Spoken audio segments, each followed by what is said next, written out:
Okay, I will hand over to the chair of this session now. Great. Thanks everyone for being willing to cut short your chats and coffees. This is a fantastic panel, Making Institutional Archives. We'll hear 3 papers and then hopefully have time for Q&A. I'm Dorothy Berry. I'm the digital curator for the National Museum of African American History and Culture, Smithsonian Institution. And long title. So first we'll hear the paper, Print, Manuscript, and Paper, How Archives Can Retell Diverse Revolutionary Voices. Oops, my bad. At first, that's second. Wait for it. It's going to be great. First, Inheriting and Bequeathing the Revolution from our colleague Ashley Catalado, who is the curator of manuscripts at the American Antiquarian Society. She's responsible for selecting, cataloging, and making accessible the Society's collection of diaries, correspondence, and other papers. She has served as assistant curator of manuscripts for 4 years, and prior to that, held a variety of positions at American Antiquarian, including cataloger of books, reference assistant, and digital expediting assistant. She's published articles on early American bookbinding and manuscript culture, and she has served on boards or committees for the Bibliographic Society of America, Society of Historians of Early American Republic, and also a small house museum in Western Massachusetts.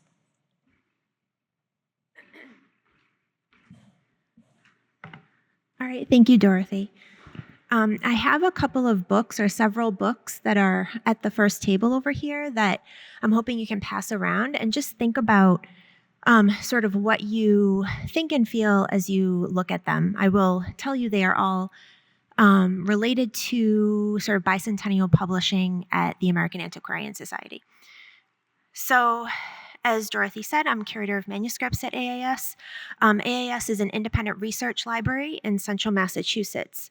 For those of you who have worked on the Revolutionary period, let's see if this works. Yes. AAS is probably a familiar name, if not a familiar place.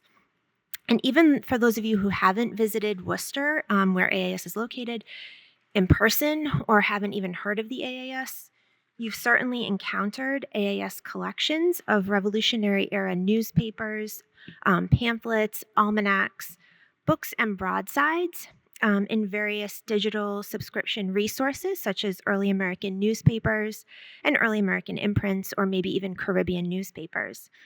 These collections were once available widely on microprint and microfilm, and now digitally with lots of editions. And if you read the article that's been referenced a number of times by the conference organizers, Karen Wolf, Sean Quimby, and Emma Hart, that you'll recognize the role that AAS played in Revolutionary era collecting of print. Isaiah Thomas, the founder of AAS, is mentioned in this article. So collecting the Revolution with the materials that are at the library today and that in the various products that you've probably used started with AAS founder Isaiah Thomas, technically when AAS was founded in 1812, but in truth long before that.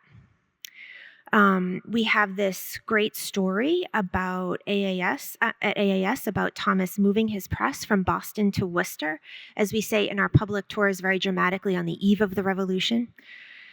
As the story goes, Thomas secreted away his press right before the Battle of Lexington and Concord, thinking that British forces would destroy the press and by extension the Revolutionary Word. He brought the press to Charlestown and then to Worcester, setting up the press in a local blacksmith's shop, publishing the revolutionary newspaper, the Massachusetts Spy, there, and also printing one of the most important accounts of the Battle of Lexington and Concord seen here, when Worcester was for a period the seat of the Provincial Congress printing. Thomas had used his press, we say, from about 1770 to 1776 as his sole press before acquiring others in Worcester and Boston, and then retiring at some point in the 18-teens. The press sits on AAS's balcony today, really it's enthroned up there, and has for many years, at least since the bicentennial of the US.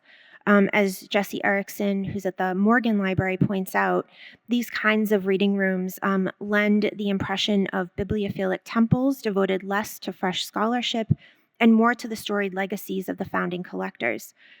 The enduring posthumous presence of these collectors is edified in portraits and busts, which you can see in this picture quite nicely, that decorate the walls and corners alongside the standing floor globes and tapestries displayed throughout the spaces. And here I would add, instead of tapestries, we have the Revolutionary Era press. When visitors visit AAS, they go upstairs to look at the press. And in fact, it's the one thing we have at the institution that you can actually look at, a collection item that you can look at without going on a tour.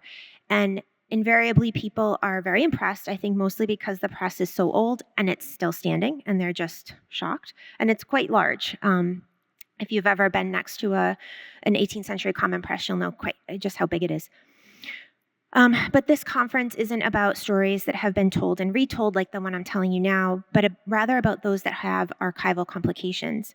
Even this press, which is in some ways representative of the focus that so many historians of the Revolutionary period, from Bailyn to Breen to Darnton to Habermas and beyond, have placed on the role of print, even this press contains hidden stories that are buried in the archives.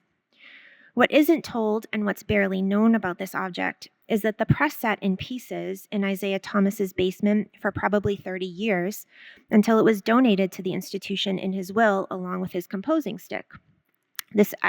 You cannot read this. I know you cannot read this. I'm happy to send the slides to anyone who actually wants to read this text. I don't think it's that interesting. It's just his will and the composing stick.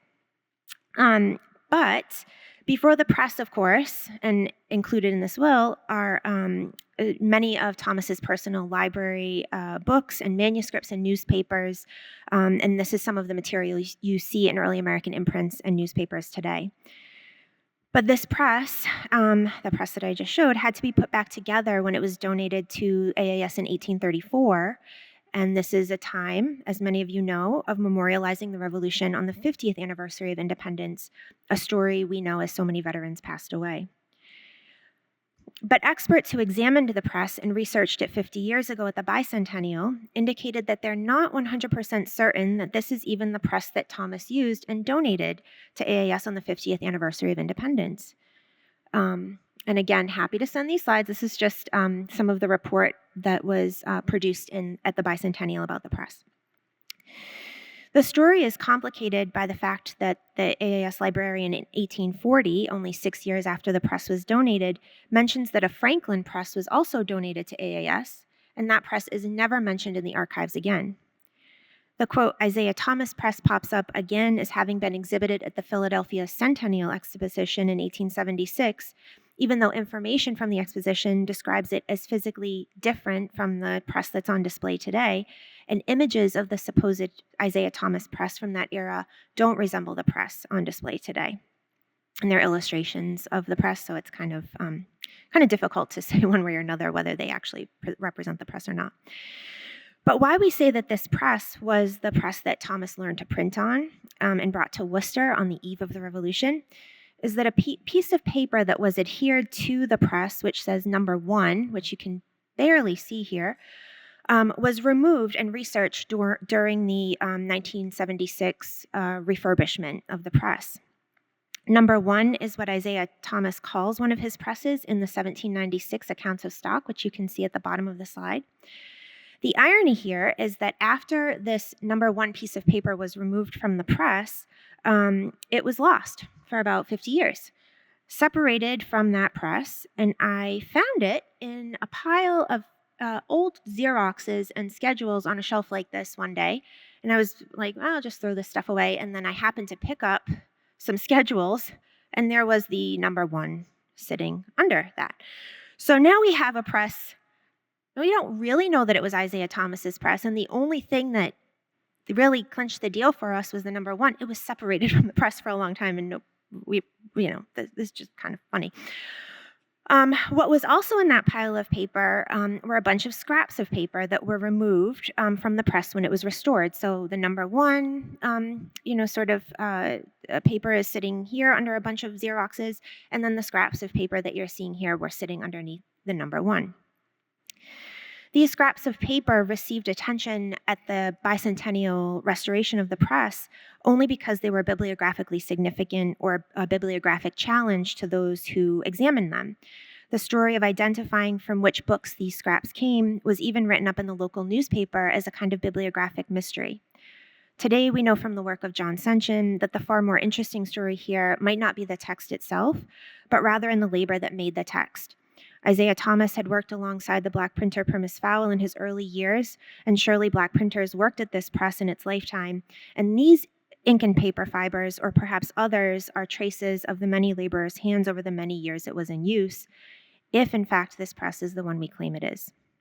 And also perhaps equally important to the story of the press is that Timothy Bigelow, the blacksmith in whose shop Thomas set up the press upon moving it to Worcester, died in debtor's prison in 1790, just as Thomas's business was taking off. Thomas was making a lot of money in 1790, and he was advertising a major production of the Holy Bible, which used American paper and our own country artists. And so Thomas's business takes off, and Bigelow is dying in debtor's prison.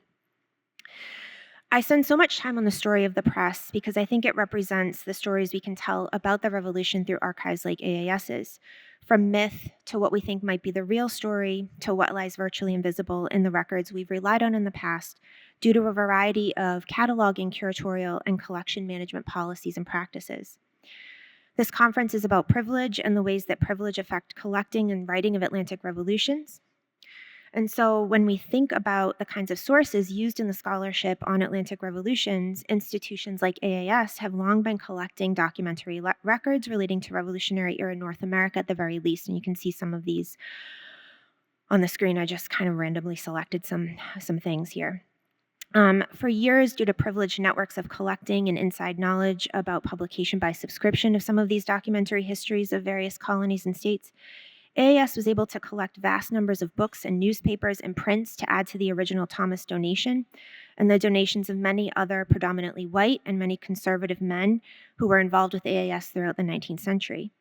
In addition to those materials, AAS was also a federal repository beginning in 1813, right upon its founding, and received many of the state papers and government publications that made researching and writing a certain kind of revolutionary history possible.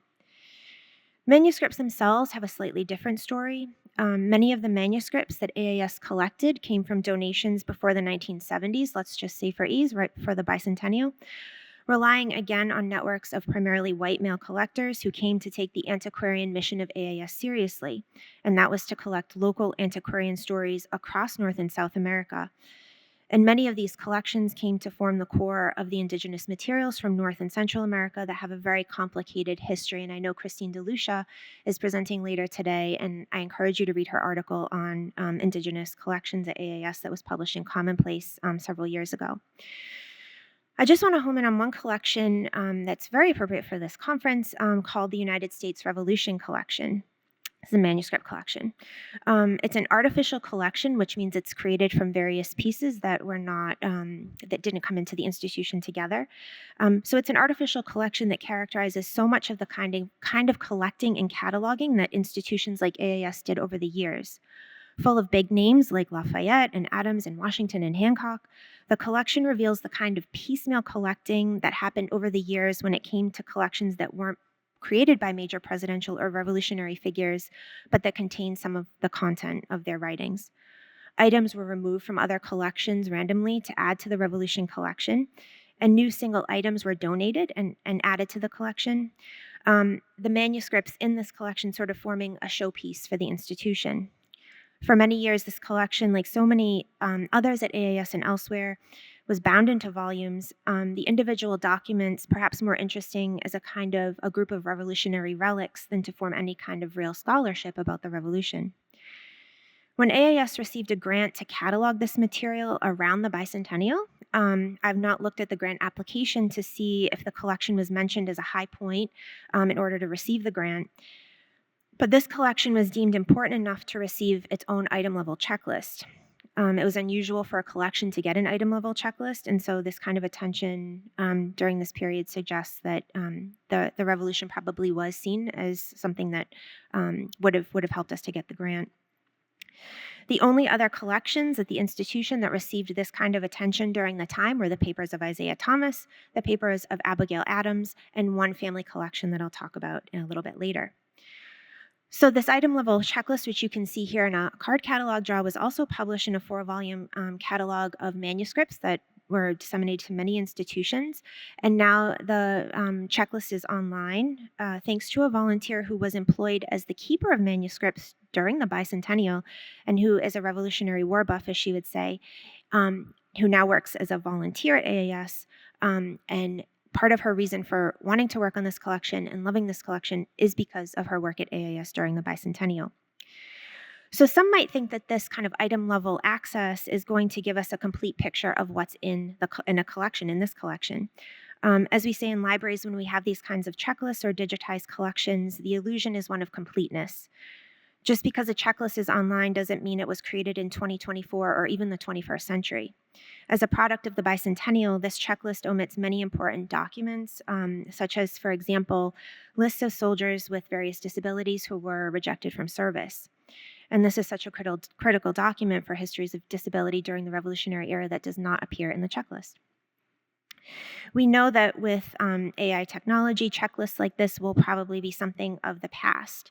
And even free tools like ChatGPT become better at reading early manuscripts. I encourage you to use the free version of ChatGPT to load in any image of an 18th century manuscript and ask it for a transcription, and you will see how well it does.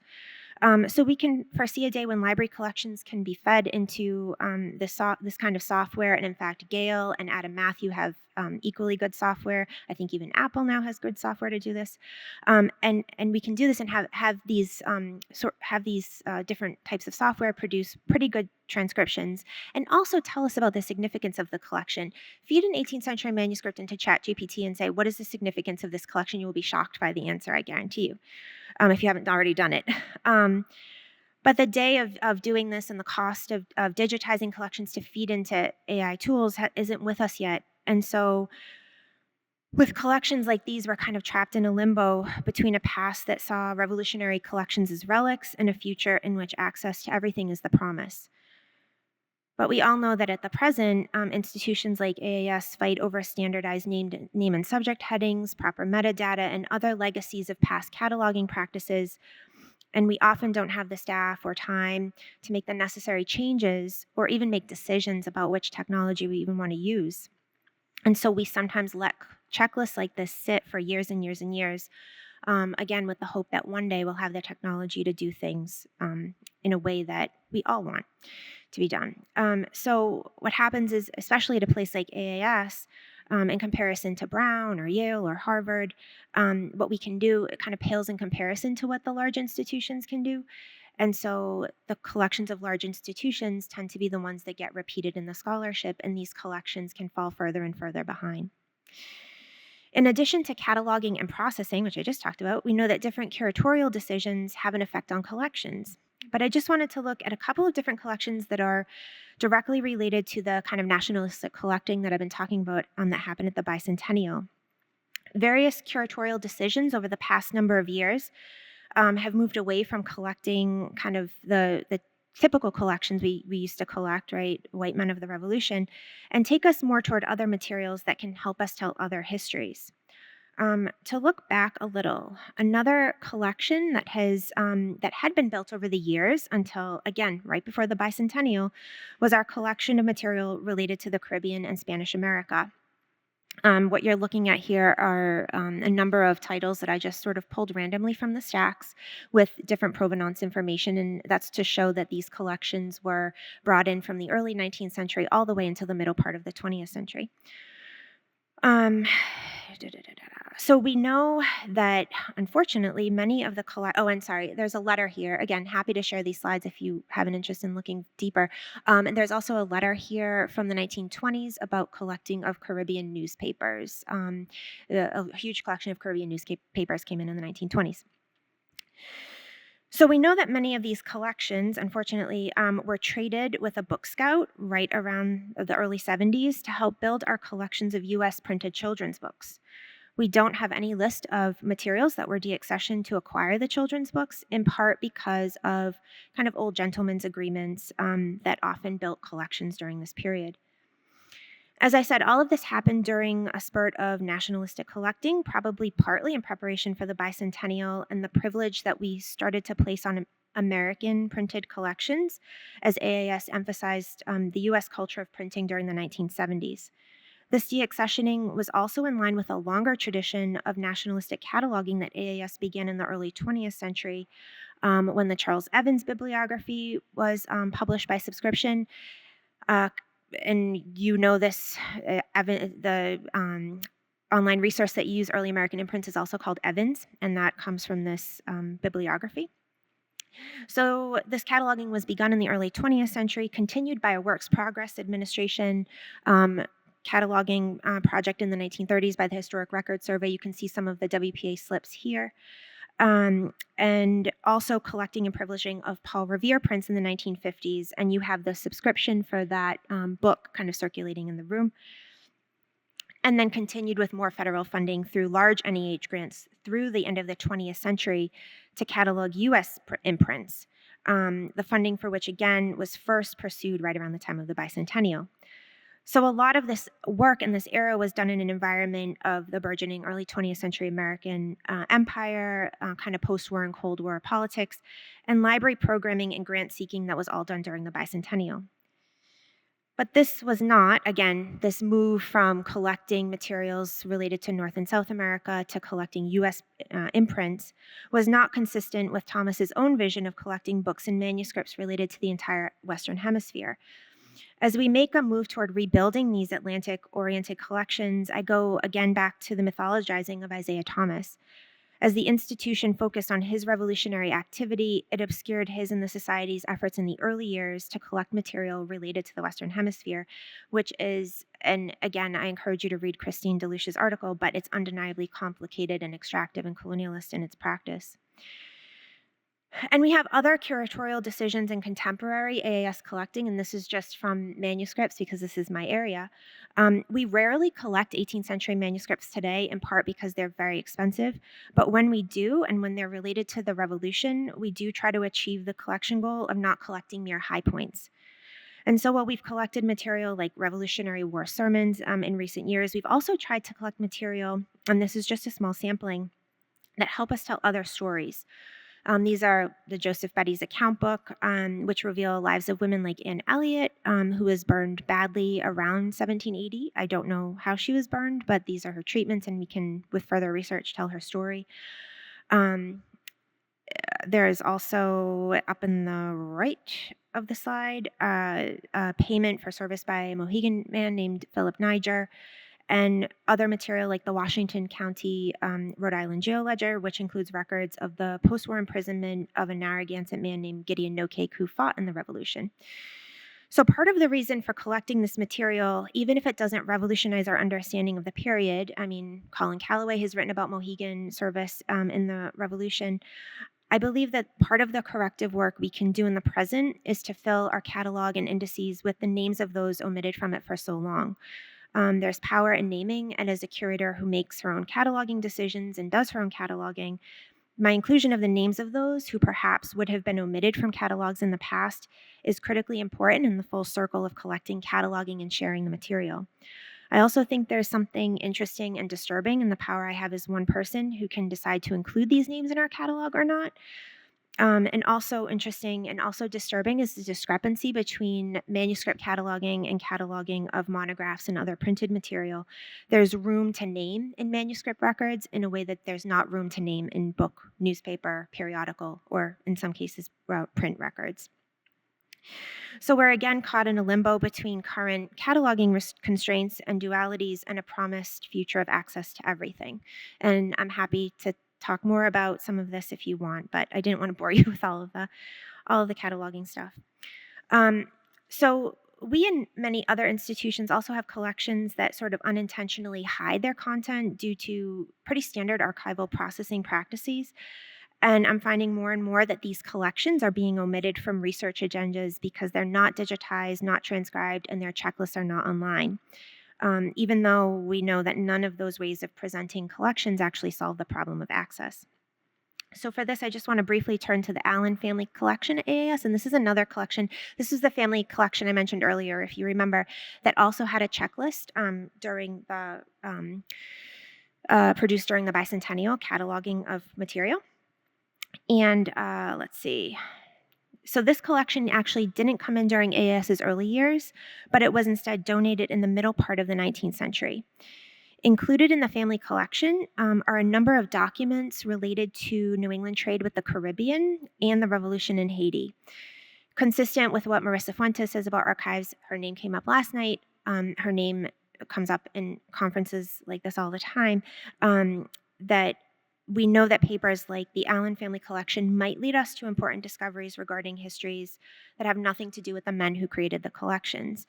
This Allen family collection, again, did get a checklist during that bicentennial, but it was, I think, in part because there are significant number of papers related to a loyalist who was a member of the family. So, well, I think this is the last sort of collection thing you'll have to look at. I also have here a letter we recently purchased at auction written by John Adams to Isaiah Thomas's son asking for information about Worcester area newspapers relating to politics in 1801. Presidential letters like this, as I said, are extremely expensive, but so are materials related to Revolutionary era printing in general. And I think in part they are expensive because AAS has sought this material for so long, and the prices have gone up because of our willingness to pay for it in years past. So I bring this letter up now because even though we do a lot to collect materials related to histories that haven't been told yet, we still feel rewarded for purchasing material like this. This letter made it into our almanac, and our PR person wanted to get it into the local paper. And so it's something that's complicated. So I think it's important on occasions like this, which are in some ways commemorative in nature, in the same way the 50th anniversary of independence, the centennial, and the bicentennial were, and that the AAS took an opportunity on those anniversaries to emphasize the role that Thomas played in revolutionary print, and now to also rethink the stress that we place on the importance of print in the revolution. We used the bicentennial to help narrow and shape collections that are used by scholars today who are studying the history of print in the United States. Yet Isaiah Thomas was critical in this history as a revolutionary printer himself, but in a lot of ways, the institution was also critical in making Isaiah Thomas this person. So just one other point to conclude. Bernard Balin was actually a crucial member of the AAS Council and our publications committee. Maybe now this will come as no surprise. His name is all over these publications that have been circulating around the room. From the Printing During the Revolution book, the large book that is at the center of the room, to a later publication of Paul Revere's prints. He wrote an introduction. He was just involved in all of these works. This was during his ideological origins phase and not during his Atlantic phase. He expressed an interest at one point in the AAS archives. I was kind of reading through them. He expressed an interest in actually having a publication series on the history of U.S. print that might last us through the tricentennial. I'm like, oh, God. So one of the points that keeps coming up is the ways that historians and archivists should talk to each other. And it's absolutely true, but we also need to be cognizant of the ways that we need to be cognizant of the ways that these relationships can be beneficial to institutions and historians alike, but also be aware, just as the power of one archivist or cataloger or curator to make decisions on the way material is presented to researchers, also be aware of the power of one scholar to direct the collecting and publications of an institution and recognize how complicated that is. So as Balin went off to direct his Atlantic History seminar at Harvard, he departed from AAS's world and in some ways, due to his influence, left our collections and publications in his wake. So thank you. Oh, wait, I just have one more slide because I thought it was kind of funny. This is one of the illustrations of the Thomas Press that I just thought was, yeah. Because I still don't know if this is the Thomas Press, so I'll leave you with that.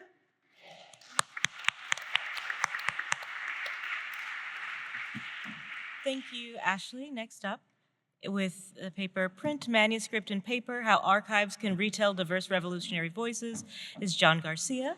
He also works at the American Antiquarian Society as the Director of Scholarly Programs and Partnerships, where he organizes seminars for the Program in the History of the Book and American Culture and the Center for Historic American Visual Culture. Prior to being at American Antiquarian, he held faculty appointments in California and Florida and worked in the rare books trade. His most recent publications have appeared in many edited collections, and a forthcoming article on the 17th century book trade received the Whitehill Prize in Early American History and will appear in the New England Quarterly later this fall. All right, thank you, everybody. And I wanted to just start by thanking the organizers. I was just reflecting this morning that it was, it's crazy to say, but it was 10 years ago that I was a McNeil Fellow. And so, wow, that went by fast. But I'm also glad to see that there's McNeil people here. And even though this conference isn't in Philly, I'm so excited to see Philly people here and to reconnect with people both from McNeil and also from the Kislak Center. Also, just before I launch into this, also say that the other half of my role at AAS is partnerships, and more than ever, the AAS is interested in accessibility. And partnering with different kinds of institutions. We've really tried to focus especially on Worcester area communities, but we're also interested in building relationships around programs and also with the collections as well. So if you're interested in learning more about what's happening at AAS, I encourage you to speak with myself or with Ashley as well over the next couple of days. I come from a background as an academic, and today I want to kind of think a little bit more conceptually about the archive through my work at AAS as a fellow and now as somebody who works there. And what I really want us to focus on is on the literal stuff that is in the archives that we research or work at, and that is paper. There's of course many other kinds of artifacts that are in archives, but I would argue that there is no archive without paper. And even though in today's digital environment, I think as we've seen already through all the presentations, we're still thinking about remediated paper documents, right? So, but I also, one thing that I think we should always remember is that when we work with paper documents, how often do we actually think about where the paper came from, right? And how important is that to historians today? As many bibliographers, conservators, curators, and archivists know, paper is the result of very complex material and social arrangements, which can range from the kind of commercial networks that sourced and distributed paper, but also the kind of political and legal restraints that affected the paper trade, but also even down to the kind of the material level of interlocking cellulose fibers that make paper durable across centuries. But there's also no paper prior to its industrialization without human labor, without repetitive, often backbreaking labor. Rag paper was made by hand, sheet by sheet, in paper mills that were strategically located on rivers whose current was strong enough to power the mill wheels, the trip hammers, the rag beaters, and other devices that disintegrated old clothing to form a slurry called stuff, from which the vat man would dip a wooden mold into the stuff, and through very precise moments, produce a thin sheet. That sheet would then be peeled off, pressed, sized, and hung to dry. And this would be repeated hundreds of times in a single day. The history of papermaking is this kind of a specialized topic, and it's becoming more interesting to literary scholars and cultural historians, but despite their best efforts, I still think that in many cases, the paper that we encounter is taken for granted. We work through the archive feverishly, as Jacques Derrida pointed out many years ago, but there's often, as Derrida pointed out, never enough time. After a full day of paging through old documents, diaries, ledgers, we might even sometimes see a pile of debris that's left from our work. And we might also kind of feel shamed about it and kind of brush it away so that the catalogers and the curators don't see us, so that we kind of get away with it. But once again, do we ever think about where the paper came from?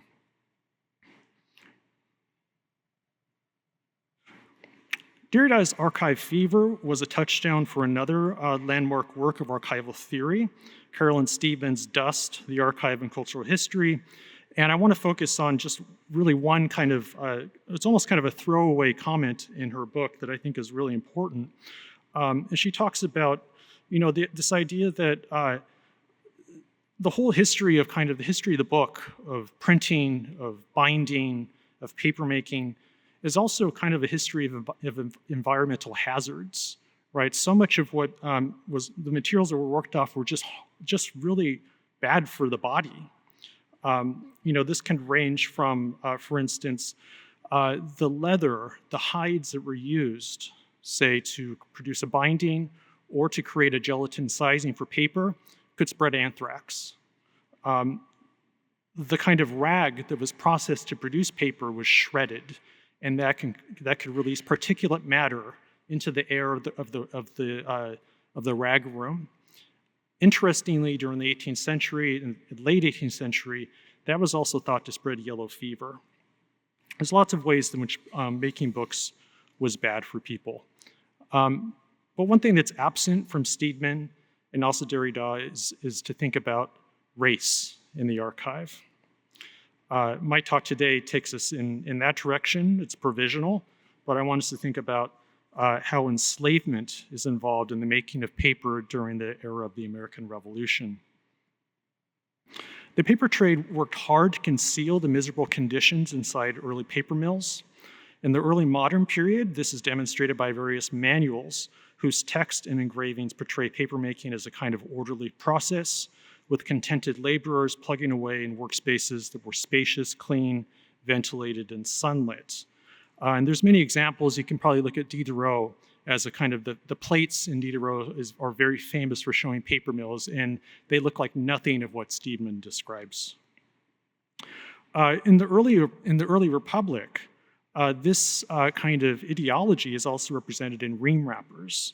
And I've shown you two examples here. These were they're kind of trademarks that were kind of printed on and affixed to bulk orders of paper.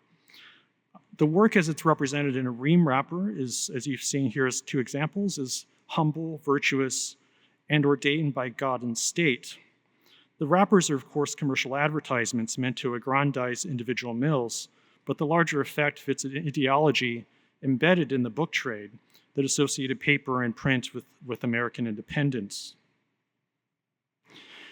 This ideology of paper was set forth and was set in motion during the Revolution itself, when leaders of the independence movement realized that domestic mills needed to step it up and compensate for shrinking sources of foreign paper. In Massachusetts especially, manufacturers felt emboldened to issue broadsides and newspaper advertisements that linked a successful paper trade to revolutionary ideals. The examples seen here give a snapshot of paper in Boston, both from the manufacturing side and in the sales room. Both documents, as you see here, make no mention of labor, just rags coming in and paper going out. Sometimes for writing and printing, but also for instance, for the paper cartridges that were needed to fire muskets at the enemy. Both advertisements are commissioned by merchants from the dominant papermaking region in New England at the time, the Milton Mills on the Neponset River, about 5 miles distance from Boston Harbor. The Milton Mills relied on enslaved labor, and they publicized that fact in runaway advertisements. Throughout the remainder of my talk, you'll see the same names from the Milton paper mills, Boyes, Clark, and McLean, all of whom were related by marriage and brought family members into the trade. James Boyes, George Clark, and Hugh McLean signed this advertisement for the return of a middle-aged enslaved man named Caesar, who was marked as belonging to the mills. His scalded shins recall Steedman's point about occupational hazards. This man could very well have been injured while making paper. Vats of heated liquid were used in multiple places inside of a paper mill, especially in spaces where, as I mentioned earlier, animal hides were boiled down to produce a gelatin sizing. Every sheet of printing or writing paper needed to be dipped into size so that it could retain ink.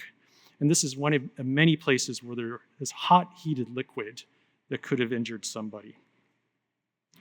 We don't know exactly what happened. What we do know from his advertisement is that Caesar ran away, and he ran away in the company of 2 white apprentices. There are many instances of people running away from this Milton region, and I'll mention a few more. These advertisements are the earliest evidence of black laborers in the New England paper trade. At right is the notice of a man named Peleg Abbey. While Peleg, the advertisement here doesn't mention the paper mill per se, it references the area where McLean and Clark's mills were located. The advertisement on the left is the earliest evidence of Caesar at Milton. It places him at the Milton Mill between 1773 here, and then as you saw earlier, 1779. But he was probably there for much longer. It's possible that he knew Peleg Abbey, and the two could have worked alongside one another. New England papermaking in the Revolutionary era is unequivocally reliant upon enslaved labor. This slavery-based paper found its way into books, newspapers, correspondence, and even bills of credit engraved by Paul Revere. Isaiah Thomas relied upon Milton paper before the Revolution, but his relationship with the mills was not amicable. Hugh McLean and James Boyes tried to have him arrested for debts that he didn't pay.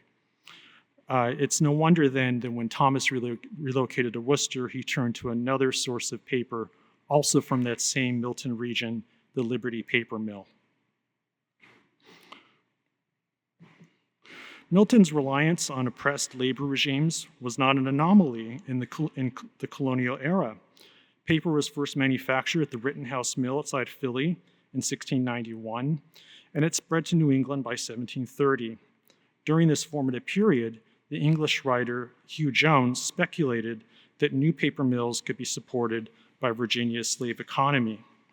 Simultaneously, the enslaver Thomas Wilcox opened the second Pennsylvania mill about 25 miles distance from Philadelphia.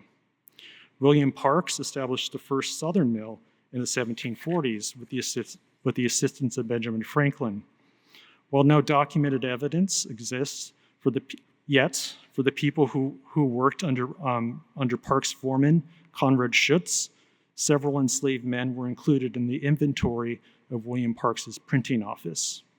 Wilcox and Parks are conjectures, but even without the smoking gun, we can see without ambiguity the presence of the enslaved in the lives of these mill owners. The last bullet takes the story in a different direction, namely the force of law that was leveraged by mill owners against papermakers who defied their orders or failed to meet quotas. Richard Fry migrated from London and established the second New England paper mill in Maine in 1734. And there was a cluster of court depositions and correspondence related to his case that are now at the Clements Library. These show how 2 merchants who bankrolled the mill seized Fry for unpaid debt and threw him into debtor's jail in Boston, where he later died. Samuel Waldo and Thomas Westbrook, the merchants in question, showed no sympathy for Fry, and they reportedly hired men to make use of Fry's papermaking tools, which were hard to acquire at the time, to make paper while Fry was stuck in jail. These are just, the story about Fry, you can go in an entirely different direction, but I think what it shows is that inequality in the paper trade is quite rampant. And so, I think his story connects to, in some ways, to what we see with Caesar and other people as well. The remainder of my talk focuses on a truly extraordinary voice in the archive of revolutionary paper. James Moody was a free African American who worked alongside Caesar in the Milton Mills. Moody was described in contracts, correspondence, and runaway advertisements as an expert craftsman. As far as I can tell, no African American papermaker from the 18th or 19th centuries is this well documented. The 1778 advertisement seen on the right is the earliest known record of Moody's life. He ran away from Hugh McLean and James Boyes, breaking a contract that may have been a traditional indenture. His value is clear. He is described as free, capable, and skilled in ways that made him a valuable asset for the patriotic endeavor of making American paper. Now, the redacted and repurposed indenture form that you see here reveals the complexity of his situation. It was signed in 1778, after the previous runaway ad that I just showed you, meaning that Moody was recaptured within 2 months of his initial escape. That dating puts Moody squarely on the mill premises when Caesar runs away in 1779. And what we see here is a kind of pattern of discontent. But the form that you see here is not what it appears to be. It is not an indenture in the traditional sense. And the standard contractual language of initiation into a trade, along with other protections extended by a master to an apprentice, for instance, these are all struck out boldly. Moody must have signed this under duress after having returned to Milton, and he agreed to work off a debt of 100 pounds. However, there is more to the story on the verso of the sheet, which I have not reproduced for you, because he signs this form twice. On the backside, he signs 1 year later in September 1779, agreeing to serve an additional 2 years for Hugh McLean to work off an even greater debt of 260 pounds. The page is highly modified, this entire document is highly modified, first by redacting the indenture form's standardized language, and secondly by revising the nature of that contract, which he signs both times. And you can see James's signature at the bottom. The real possibility of extended confinement inspired Moody to free himself again, and he did so in truly revolutionary fashion. He joined the crew of the most famous naval ship of the war, the Continental Alliance.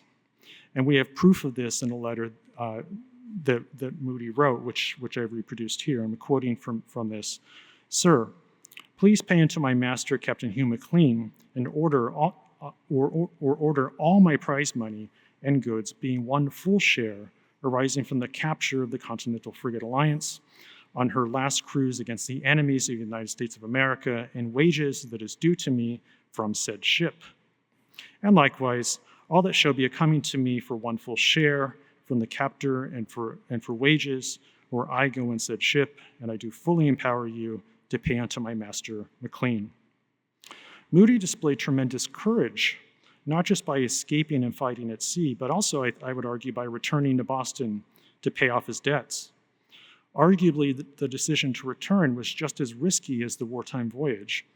The Milton Archive is silent, however, about that return, and so there's no way yet to know really about if he faced any kind of punitive retaliation.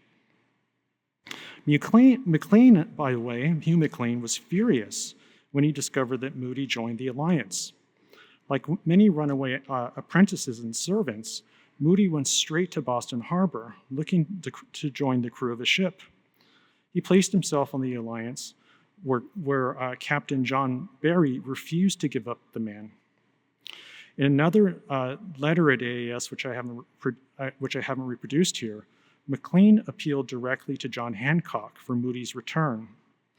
This was a tried and true method, since McLean and Boyce had successfully petitioned for the return of 4 apprentices a few years earlier in 1775. Those apprentices were forced to go back to Milton to make more paper. But however, in the letter concerning Moody, McLean emphasizes the former's expertise, calling Moody the most capable person at the mill. In his absence, papermaking at Milton came to a halt, and I'm quoting here from Hugh McLean's letter. "Your petitioner has been unable to procure any workmen who understand the papermaking business, except one indented Negro man by the name of James, whom your petitioner has instructed in his art, and who has been able to transact the affairs of the paper mill for a long time past without other assistance, and such is your petitioner's dependence, that without them his paper mill must stand entirely still, and the public be deprived of so necessary a brand of manufacture," end quote. This is all about James Moody. The petition is undated, but it it is possible to construct a timeline of Moody's activities because the Alliance is so well documented by naval historians. And we even have a painting, this is the portion of it I've reproduced for you on the left, that commemorates the Alliance's return to Boston just prior to Moody's joining the crew.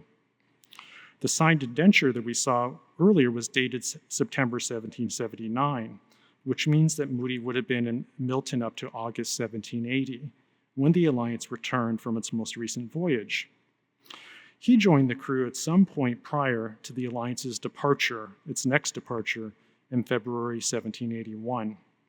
He spent about 4 months at sea, crossing the ocean to France in the company of all people, John Lawrence and Thomas Paine, who were on a mission to secure aid for the American cause.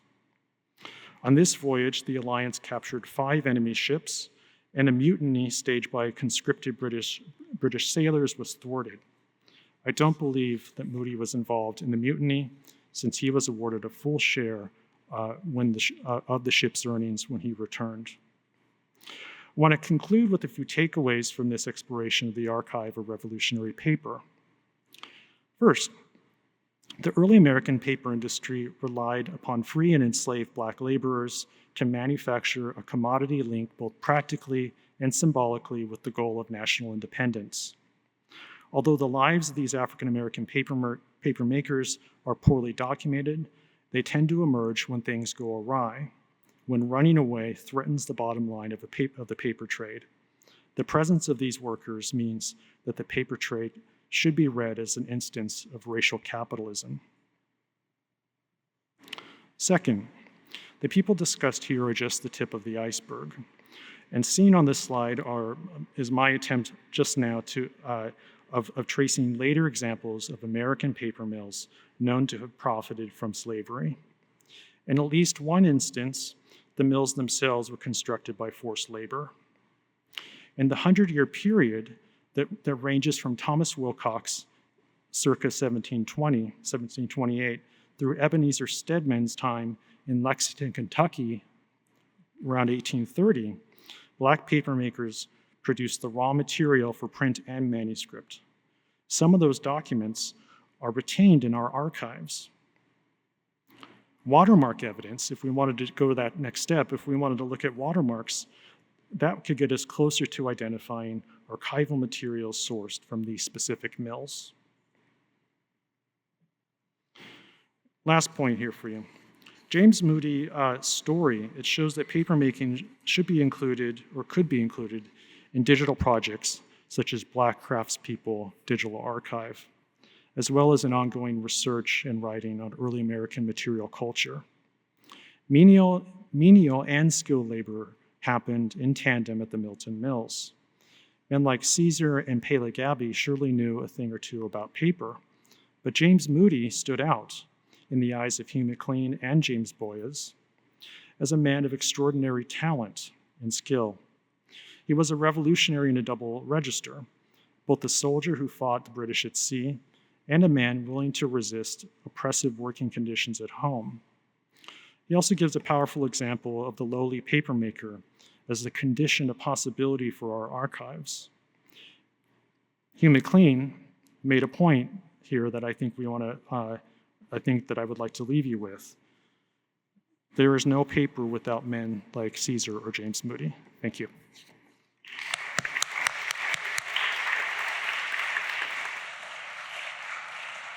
And finally, we have Melissa Haley, who is the Shapiro Center Archivist and Program Coordinator at the Huntington Library, who will be presenting the paper, Huntington Library's Presidential Founders, Collecting, Processing, and Cataloging.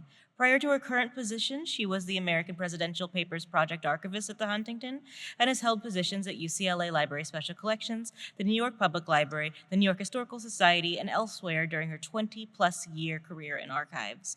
She serves as the current co-chair of the Society of California Archivists Labor Advocacy and Public Policy Committee and has worked with and was also the editor of Acid Free, the online magazine of the Los Angeles Archivists Collective. She has an MA in U.S. History and a certificate in archival management from New York University. Thanks, Dorothy. Hello, I think our talks really complement each other today. Mine is going to discuss aspects of my work as the Presidential Papers Archivist at the Huntington Library, and I've divided it into roughly 2 sections following some of the conference themes. Part 1 I think of as Making Archives. It will detail early years of the library and Henry Huntington's collecting practices. And Part 2, Remaking Archives, where I'll discuss my recent reprocessing and cataloging of this legacy presidential material and highlight some of the newer archival description standards that I used in my project.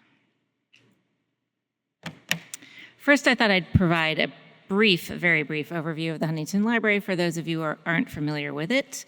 The Huntington Library holds over 12 million items. That's manuscripts, rare books, photographs, prints, ephemera, architectural drawings, etc., dating from the 11th century to the 21st. And the library has 14 intersecting collecting areas, most of which date back to its founding in the early 20th century. I won't list them all today, but 2 that are most relevant to my work are U.S. history, which includes the colonial period, and British history. Henry E. Huntington was born in 1850. He was the nephew of the industrialist and railway magnate Collis P. Huntington, based in California. There's a photo of the 2 of them on the screen together. In 1892, Henry moved to San Francisco to work for his uncle, and in 1902, he purchased a ranch outside of Los Angeles, which is now the current Huntington Library, Art Museum, and Botanical Gardens, and moved his business interests to Southern California, organizing the Pacific Electric Railway Company, the Huntington Land and Improvement Company, and other enterprises. So basically, he made his fortune with railroads and real estate.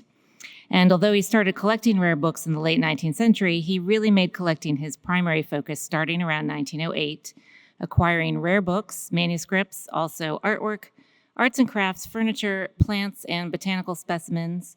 He was most active in his collecting efforts between 1911 and his death in 1927.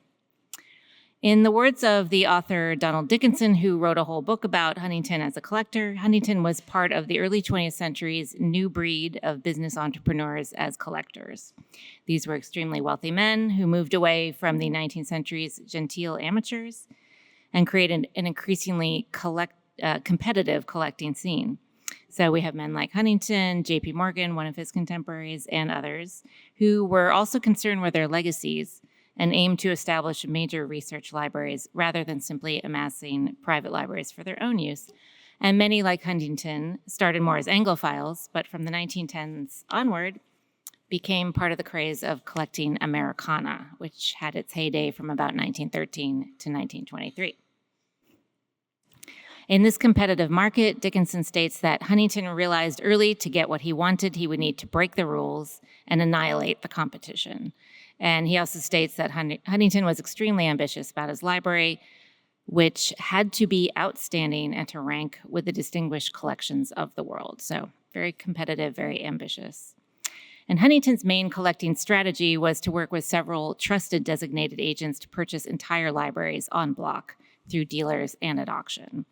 And he had good timing, as according to Dickinson, a number of important private collections came on the market as he was building his library. Of course, what was considered important to Huntington and many of his fellow collectors was firmly identified with the Anglo-American canon. So we have papers of founders, presidents, royals, earls, literary giants, etc. And not surprisingly, the legacy collections acquired during Huntington's era primarily document, with a few exceptions, the lives of prominent American and British white men. And one other thing to note about this time period is that it predates the founding of the National Archives and Records Administration, NARA, in 1934, and the Presidential Library System, which wasn't established till 1955. So there was a good deal of U.S. presidential material on the market when Huntington was building his collections. I thought I would focus on just one single purchase for a moment, as a lot of the presidential material I worked with during my project came from this one purchase. It was from William K. Bixby in 1918. Bixby was a St. Louis-based entrepreneur / collector of Americana. And on the screen, there's one page among many pages from the purchase inventory. I chose this to highlight a Washington item that I cataloged. It was Washington being notified of his appointment as commander of the American forces with instructions signed by John Hancock. And elsewhere on the page, I know it's a little hard to see, but I will read in no particular order on this list, Beethoven, Dickens, Queen Elizabeth, Aaron Burr, Charlotte Bronte, and Napoleon.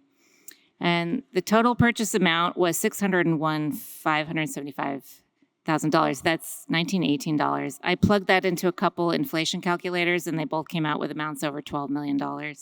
And this is just one purchase among many, many purchases. In 1919, Henry and his second wife, Arabella, who you see on the screen, she was also a collector, more of artwork, and who he married in 1913. She was the widow of his uncle Collis, so they were able to consolidate their inherited fortunes. They signed a trust agreement bequeathing their library, art collection, and gardens to the public. Arabella died in 1924, and when Henry died in 1927, the gift of the estate, collections, and an endowment became the foundation of the current institution. I'll also note they're both buried on the property on site. I have on screen a brief excerpt from the 1926 mission statement for the library. I'll just read a short portion of it. It states the object is the advancement of learning, the arts and sciences, and to promote the public welfare. And also that the collections would be available to all persons whose qualifications meet the requirements of such rules and regulations. So although the research library would be open to the public, access would be selective, at least in the beginning. And there's also on the screen an excerpt from the first catalog of sorts. That's 1931 Huntington Library Collections. And in keeping with Huntington's method of acquisition, it's organized primarily by provenance of individual collectors and chronologically by the date that the collections were acquired. Quick overview of the presidential holdings of the Huntington. The largest collections we have are for George Washington, about 600 items, and Thomas Jefferson, about 900 items, including architectural drawings. The Lincoln and Grant collections also have several hundred items each, and there are also several smaller collections and hundreds of single manuscript items, the bulk of which were collected during Huntington's era.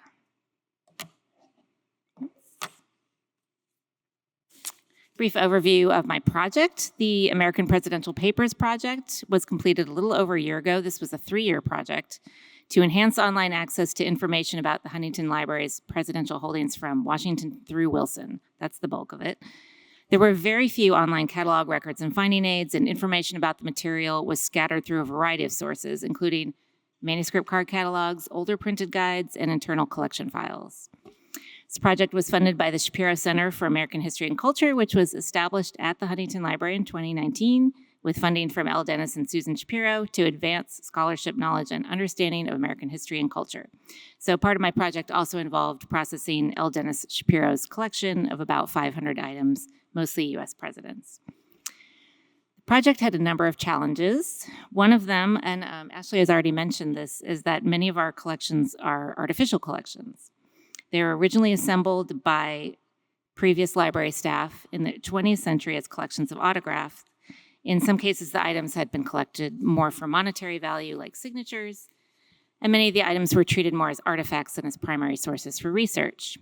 And this includes both the Washington and the Jefferson collection, the two largest are artificial collections. And one issue with these assembled collections is that there are many items in the same collection with different provenance. In some cases, material was even moved from other established library collections and moved into these artificial collections, further complicating custodial histories. So I did spend much time doing provenance research, using multiple sources in the library, and also searching through old auction catalogs online. Another challenge was that the collections were stored in decades-old legacy housing, most of which was not up to current preservation standards. So my project also involved rehousing material at the item level. I created item-level description for this project using information from the legacy manuscript catalog cards, folders, and other sources. And as I'm sure you know, item-level description is not typical for archival description, but it was desired for this project for a variety of reasons, primarily the value of much of the material and security. In some ways, the fact that they are artificial collections, I think, helps to justify the decision, and also the material was already described and housed at the item level, so I could repurpose this information. The result of the project is 14 finding aids, 230 item-level catalog records, enhanced description for material that was in 90 other non-presidential collections, a research guide for presidential founders, and, as I mentioned, new item-level archival housing. In total, over 3,000 items are now described online at the item level. And one result of this project is that the Huntington Digital Library is now using the metadata I created for the new presidential and founders collections digitization effort.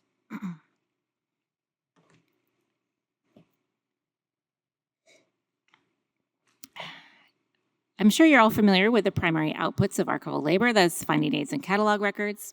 As a career processing archivist, arrangement and description is my bread and butter. We kind of think of those as one thing, arranging and describing.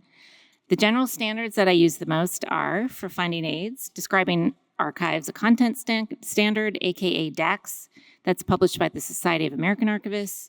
For single item catalog records, I use descriptive cataloging of rare materials, DCRM, MSS manuscripts. And we also use Library of Congress subject headings, Library of Congress name authority file, and for form and genre headings, that's material types, I usually use the Getty Research Institute's Art and Architecture Thesaurus.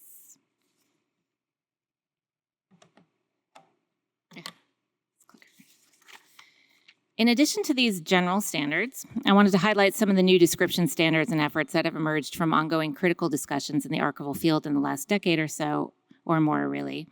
Archivists are having conversations about archives and power, about exclusion, erasure, and silences, about representation and lack of diversity in collections and in the field. There has been a movement away from the false pretense of archival neutrality and the supposed objective or impartial archivist, which is something many of us, myself included, learned in school.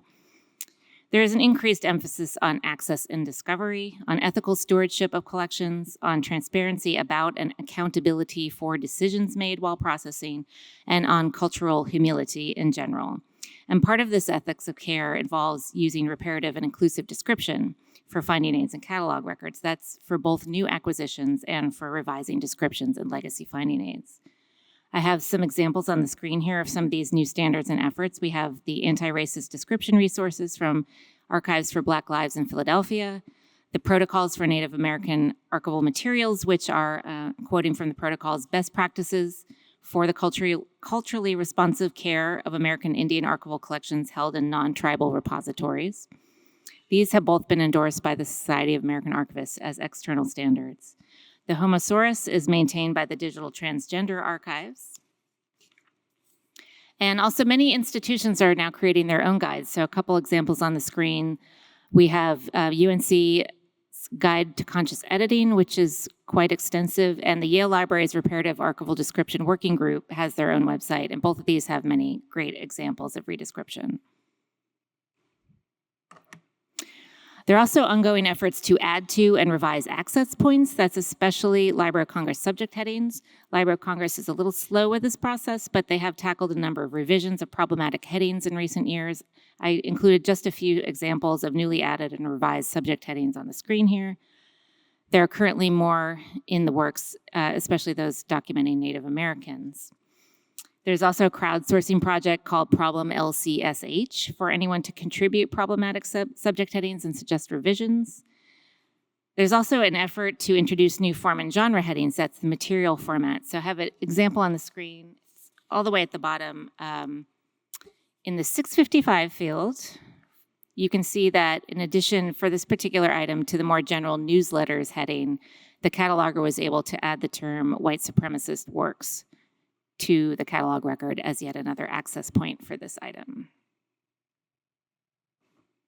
I thought I'd give a brief overview of some of the Huntington Library's efforts as it reckons with its legacy collections and past collecting practices. The processing team, which I'm a part of, has been implementing reparative and inclusive description, and I'll talk a little bit more about that in a minute, how I used it with my presidential papers project.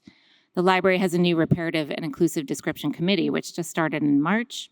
It's building on the work of a temporary task force. This is now a permanent standing committee. It's library-wide. It includes archivists, catalogers, curators, reader services librarians, and other library staff.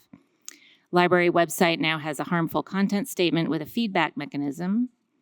We've also been updating subject headings in our local online catalog in advance of Library of Congress's official implementation of them. And on the acquisitions and collection development end, which I'm not part of, but I have a brief snippet of the curatorial department's collecting policy, which states that the library develops its collecting strengths mindful of past biases in acquisitions that fail to provide the fullness of the historical record. So I thought I'd conclude with a brief description of how these new approaches inform my work on the Presidential Papers Project. And I realized that spending so much time and resources on presidential papers in many ways reinforces the notions of what collections were considered important during Huntington's time. That said, I did spend a lot of time thinking about and trying to apply these new description standards to the finding aids and catalog records I created for the legacy presidential material, especially with the George Washington and Thomas Jefferson collections. And one of the standards I referred to the most was the anti-racist descriptions resources that I mentioned. First, I followed their recommendations. They have a section on voice and style. This involves things like not using valorizing language in biographical notes, examples on how to use sentence structure to give agency to underdocumented persons in collections. I also use recommendations in their section on describing slavery records. There's a couple examples on the screen from the Washington and Jefferson finding aids. These recommendations entail providing detailed description for enslaved persons found in material, including names and any other pertinent information, and providing that information at multiple levels. So I did provide detailed information at the collection and at the series level with Jefferson in the scope and content notes pointing to specific items. And the item level scope and content notes in the container list include names and other information. In general, I was not providing item level scope and content notes for these finding aids, except in these cases where enslaved persons are documented. As I was working on this presentation, I came across a quote that I felt underscored the value of these description practices. I thought I'd share with you. It's from the historian Taya Miles, and she says, "Archival research can be magical, maddening, and sobering. Finding just one mention of an enslaved person's name or an enslaved family's home in a record can feel monumental."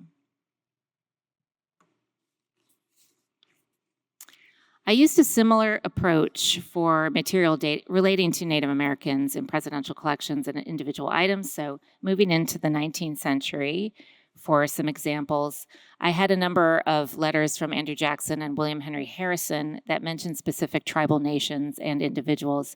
So I provided as much information as I could in different parts of the catalog record, such as the summary descriptions and access points in the example on the screen.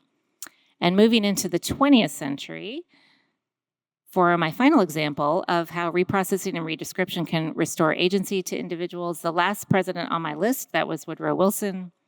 This was a small collection, and after surveying the material and doing a bit of research, I determined it was actually the collection of a woman named Jane Porter Candler. She was a close childhood friend of Wilson's first wife, Ellen Axon Wilson. Contains mostly letters to Candler from multiple Wilson family members, including Woodrow Wilson's wives and daughters, in addition to photographs and material collected by Candler about the Wilsons. There were not many Woodrow Wilson items in the collection at all. So what was formerly referred to as something like the Woodrow Wilson collection is now the Jane Porter Candler papers concerning the Wilson family. In short, Woodrow Wilson got demoted during reprocessing and redescription.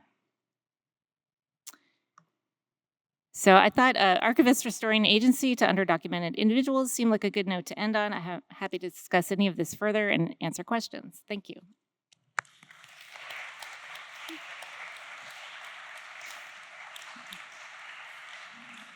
Thanks so much. I'm going to start with the question for the panel and then open it up for however many we can fit in. So I'll try to make this succinct. But in listening to all of your fantastic papers, and looking out at the very familiar to me, sometimes glazed over looks of historians when hearing about archival process as labor and also as intellectual journey, I wonder how you are approaching patron education, as it is really key to both making this extra work and reparative work or just new types of work of value, because that is the audience, but also thinking of why is this item described this way? I often hear from historians sort of this is a mystery. No one can know why this is described this way, but we can know that it is wrong. But the difference even between single item manuscript cataloging and archival processing, or even the idea that the Huntington and American Antiquarian are archival repositories, are things that would be debated within an archives community. The idea that archives can purchase things is a pipe dream to many. But these are not necessarily pieces of information that get across to what many institutions perceive as their primary audiences. So I'm really interested in how you've thought about making clear this work to the audience, and also how we might think of doing that differently moving forward.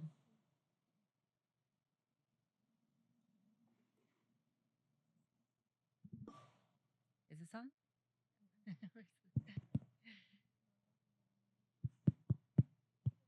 This one's on.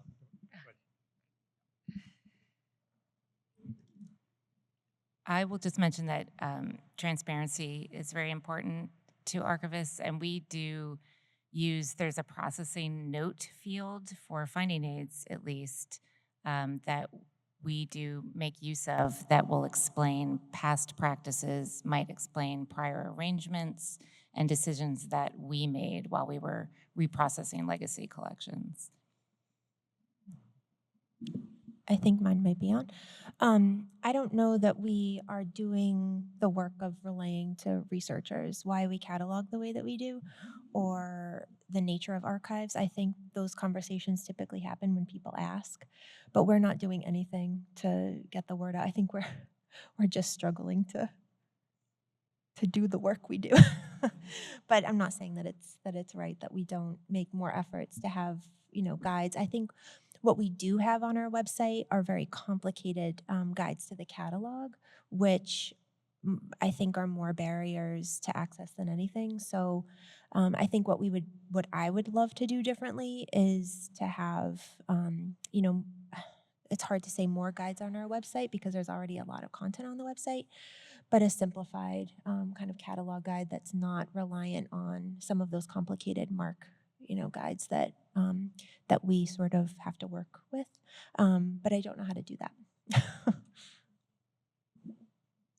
I would just add, just briefly, because I'm not a cataloger, but one thing that I have noticed is really useful for people to come to use our reading room is to point out that we have our own in-house subject headings, and those often can be very productive for discovering particular sources. So, one project that AAS has worked on is called Black Self-Publishing.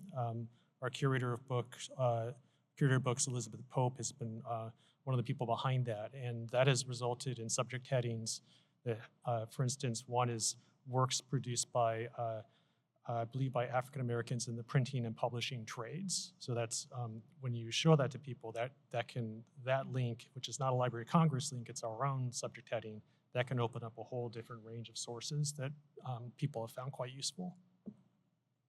And just before we have the question, to clarify why that's interesting or unique, is that as a subject heading in Library of Congress, something that says works by African Americans in labor should refer to items that are about that, not items that contain that. So the subject headings are aboutness and not necessarily the ofness. That should be history books about labor, not items that contain labor, which I think they used to teach in schools sometime before I was born, but now we all just live with it and don't understand. And as John was saying, we actually create our own in-house headings, so we have our own definition, which can get more complicated for people, honestly. And I will admit, even, I take a lot of liberties with my own records, and I think it's the right thing to do. But not sharing that with people doesn't actually maybe, I don't know. Hi, John, this is a question for you. Thank you for your presentation. I really appreciated what you used, the materials you used. And I was wondering, being that you are a program director or you're putting programming together, I work at a small history museum, and we've been working with the Rhode Island Department of Education to develop lesson plans, specifically for 4th and 5th graders that use some of these same materials to show what skills Africans brought with them from Africa, what skills they developed here and used, and how how those were valuable to many of their masters, as you pointed out with your presentation. So I wondered, is the society putting together any kinds of programs like that that would be available for schools to use or for homeschoolers? I would point out the Black Sail Publishing website is something that it has probably about 500. Is it? I don't know how many. It's over 200 works are available through this website, and then also accessible through the catalog. So we've been partnering with similar grant-funded projects, such as the Black Bibliography Project. So when we create a website like this, then that brings other people in to use our sources. So that's just one example. I don't know if Ashley, if you have. I would just say, kind of separate from this, AAS has I've mentioned quite a bit in my talk, some NEH funding that supported cataloging in the past. New NEH funding at AAS, and at least the kinds of grants that we've received and are pursuing, relate to providing or creating material for K-12 teachers. So one that we have running right now, which is about to end in a month, is called Historic Children's Voices. So material from the poems of Phillis Wheatley all the way through the later part of the 19th century has been digitized. This is material created by children from the period, and we define children as under the age of 19, people under the age of 19. But we have some of these resources on our website and hope to pursue grant funding to get more out there. And maybe some of John's work will be a future NEH grant.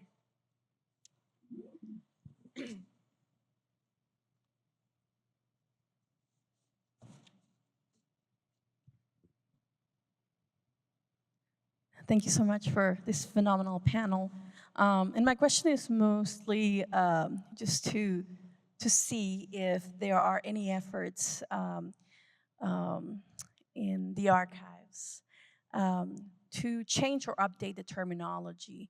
I know, Melissa, you mentioned, I think, Taya Miles' quote about finding the names of enslaved people in the archives, and how that changes a lot of the work that we do when we find the names. What I've encountered in the archives in the United States, Mexico, and Canada, which are the archives that I work with, that you find records cataloged just with keywords like slaves, right? And then when you get into the records, their names are there. They're not cataloged. So are there any efforts to update the language of the archives or the cataloging, the terminology to be able to, in some ways, assist the finding of the names, the recovery of those names? I mean, one thing that's really key to that is to think about the labor in archives. Listing the names of individuals in a large-scale collection is not DAC's standard for anything. But what we end up finding in Discovery are legacy collections that maybe were processed more towards honoring whatever man was rich and white. And those were very detailed catalogs. Sometimes, I mean, I was previously at Houghton Library at Harvard, sometimes in the manuscript tradition, page level described, but that is not a thing we either afford to do or think actually provides increased access now. Library of Congress did change subject heading from slaves to enslaved people, which I know led multiple institutions to do a search and replace, which doesn't necessarily help discovery and also leads to some pretty wildly passive language about slavery. Mm-hmm. But, or even the discovery, I've worked with aggregators for Black collections, and slave was a very tricky one because it brought in so much Roman material. There's a lot of handwork that needs to go into the level of description, and a lot of places are shifting their focus and priority to do that work. But a lot more of it is a question of labor than a question of intention. Thank you. And I would just add one of the complicating factors of naming.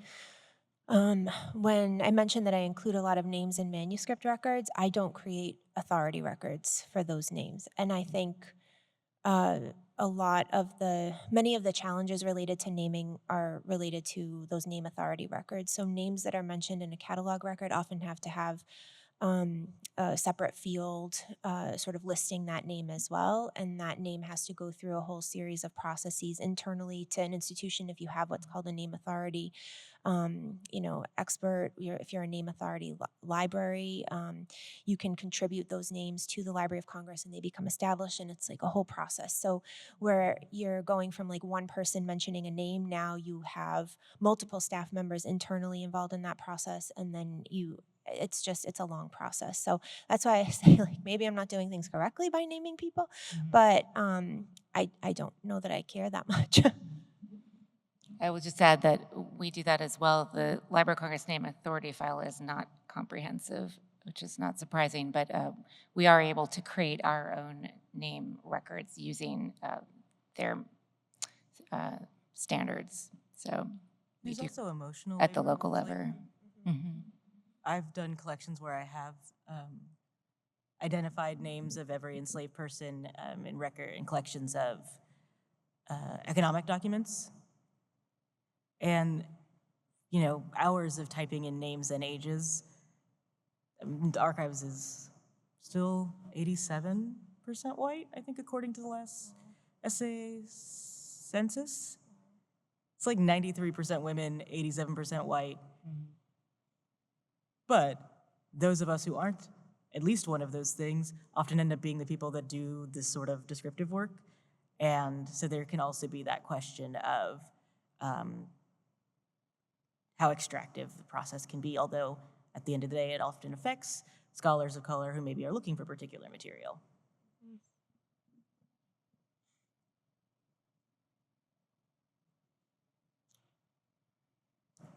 Great.